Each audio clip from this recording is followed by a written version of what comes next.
Hello and welcome to the episode of Motoring Middle East. Today I am checking out something very special. It's my own car. Yes, I have bought this Toyota Land Cruiser. It's a 80 series, so it's mid-90s, 1996. 500,000 kilometers on the clock. It's pretty beat up. Now, why have I done something so crazy?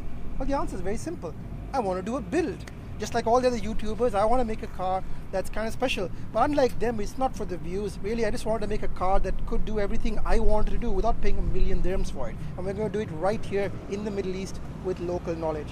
Let's see how it's pretty beat up. 507,000 kilometers on the clock. Paint's very tired. The front's been in some sort of smash. None of these panels are lining up properly. The paint's fading on the bumper. All this needs to be redone. I might actually have this wrapped. Wheels aren't too bad. Actually, wheels aren't too bad at all, but I'll probably sell them. They're not the worst in the world. We will get new tires. This car is lifted actually. It features an ARB, I don't know if you can see in the back, 2-inch lift, so that's quite new. The 1996 VXR, all the trimmings, all the options, full options, which means automatic unfortunately, but we're going to fix that. We're going to convert this to a manual. Yes, you heard me. We're going to convert this to a manual. Engine's pretty beat up. Paintwork has been repainted at least one. A lot of the trim is super tired. The paintwork's really not good. It's like a 20-footer, but it's not a bad color. This two-tone silver and blue, which means of course that I'm going to change it because I hate this color.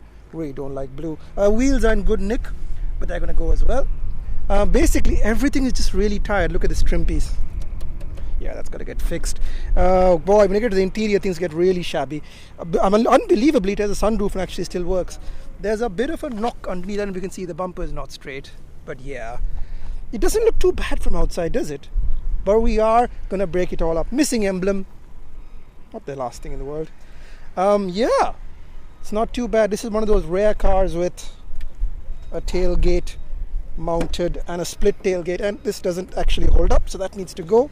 If you look in there, there's tons of boot space. It's all very worn and very shabby. In fact, the leather is just gone. Absolutely gone. Interior needs a really good wash and a trim. All on the to-do list. But I like these tailgates because you can stand on them. Oh, look, a little corrosion there. There has been a bit of corrosion on this car, but it has been taken care of, I am assured. And underneath, we've got something quite special. We've got ARB shocks and springs. This has a 2-inch lift actually, which is going to come in very handy. In fact, the entire underneath of the car has been redone. So, not a bad base to start with, honestly. I've seen worse, but it needs help. It really needs help. It could either get lost in time or it can get repaired and restored and reloved. And that's my job. Now for the fun part, the interior. Cool box, really cool feature. This one actually has the rare ice maker option. Are the trays here? No. Does the ice maker work? No. We've got radio and CD disc changer. Do either of them work? No.